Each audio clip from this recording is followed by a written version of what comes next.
Zdravo, ja sam Žaklina, trener za ličan rast i razvoj. Вие сте на каналот Ти можеш и добре дојдовте во уште едно ново видео. Ова видео е прво во новата година и токму затоа темата на видеото ќе биде некоја анализа на она што го направив во текот на минатата година, што ќе ви помогне и вам да направите некоја своја анализа, да донесете некои своји заклучоци, што ќе ве инспирира да направите план за идната година, односно да ги спланирате активностите во текот на следната година, кои што ќе ве доведат до саканите цели и да живеете живот каков што заслужувате. Најпрвин, да ви ја честитам новата година, да ви посакам многу љубов, многу здравје, успеси на сите полиња и да најдете начин, сила, мотивација да ги остварите сите ваши желби и да се радувате на животот и на миговите поминати со вашите најблиски. Што се однесува до минатата година, би било убаво да направиме една анализа, за да може да се соочиме со тоа што се направивме и што се не направивме, што ни се случуваше, затоа што од сето тоа можеме да стекнеме некои нови искуства, некои нови сознанија,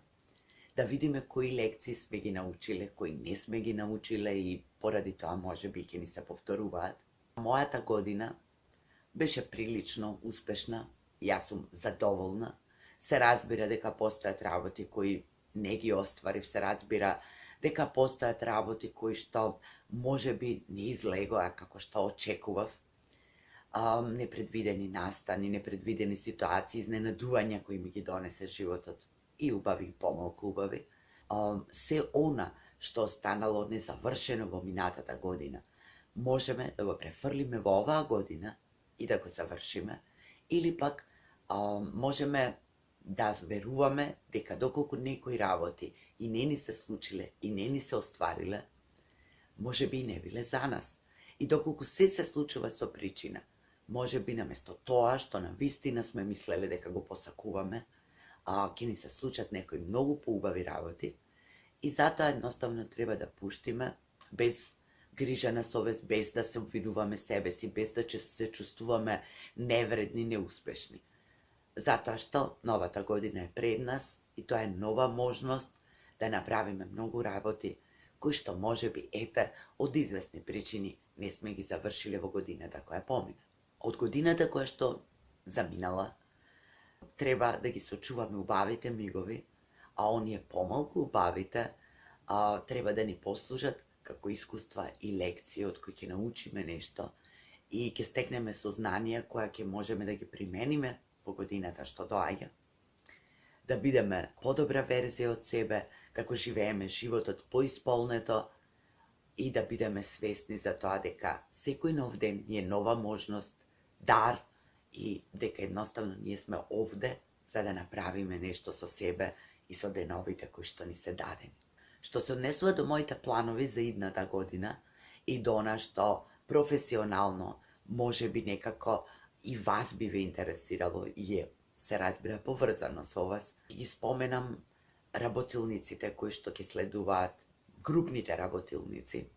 потоа пакети одредени за индивидуални сесии, разни изненадувања и избогатувања на мојата страница и на каналот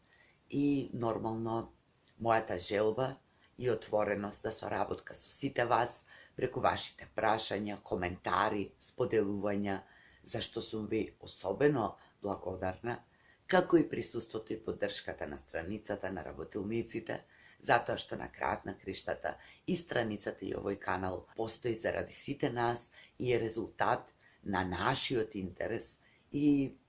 на мојата желба да помогне некому или некој да се пронајде во некој текст, во некое видео и да чуе нешто што можеби ќе му служи, нешто што можеби јас некогаш сум го чула од некој или сум сакала да го чујам, а немало кој да ми го каже. Јас имам многу планови, многу идеи и се надевам дека голем дел од нив ќе успеам да ги реализирам, се разбира со ваша помош и поддршка,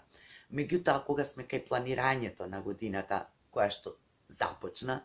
би сакала да ви кажам еден начин како да испланирате и вие вашата година, односно како полесно да направите план за следниот период, за следната недела, за следниот месец и што е она што е важно на што да го задржите фокусот. Се разбира дека постојат милион начини и дека вие треба да го најдете она што вас ќе ви служи. Меѓутоа, јас сакам со вас да го споделам она што мене ми служи, некако плановите да ми изгледаат најасни, најпрецизни и постојано да ме подсетуваат на тоа што сум посакала на почетокот на годината и што сум очекувала од себе.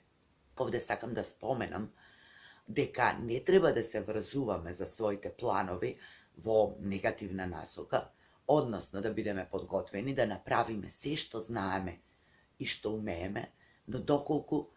тие планови и не ни се остварат така како што очекуваме, да не дозволиме тоа да не доведе да се чувствуваме помалку вредни, помалку способни, да не се врзуваме за остварувањето на тие планови, туку да уживаме во процесот додека трае, во она што ќе го научиме, во она што ќе го искусиме, па дури и тогаш кога нема се да испадне така како што сме очекувале. Начинот или техниката или методот, како сакате наречете го, е поврзан со пишување, затоа што многу луѓе кажале дека она што не е запишано останува само на ниво на желба, на ниво на фантазија, а и полесно е за да може постојано да го гледаме и да не подсетува. И јас најпрвин би ви препорачала да направите еден генерален план на желби, потреби, можности, активности, кој што ќе ги содржи сите сегменти од вашиот живот кои ви се приоритет, односно предмет на интерес. Или на еден бел лист или на повеќе бели листови во зависност од тоа што се сакате да постигнете, да направите поделба по сегменти. Значи, да го видите вашиот однос, вашите потреби, вашите желби во различни полиња од вашиот живот. Значи, односот и работата на себе, со себе, или што се до сега сте направиле, каде сте, и во една друга колона, што се може да направите за да се чувствувате подобро, за да бидете подобра верзија, за да вложувате повеќе во своето физичко, ментално и душевно здравје. Потоа се разбира истото да го направите и за сите други сегменти од вашиот живот. Вашиот однос со или кон вашиот партнер, односот кон семејството, односот кон пријателите, односот кон сите оние активности кои ни го збогатуваат животот, како што се личниот раст и развој, читањето, патувањето, уживањето во животот. Како ќе направите еден преглед на сите тие работи, на сите тие активности, откако ќе видите до каде сте, што се сакате и што се може да направите, тој план, таа една целина, ставете ја некаде на видно место, за да може постојано да ве подсетува и нормално дека можете секогаш да се вратите, да додадете или да одземете ако нешто веќе не ви е приоритет или предмет на интерес и каде што можете секогаш да штеклирате она што ќе го остварите. А дури потоа да преминете на неделни, месечни планови во кои што според се тоа што имате во тој еден ваш генерален план ќе можете активностите да ги сместувате по денови, по недели, по месеци. Секогаш треба да имате трпение,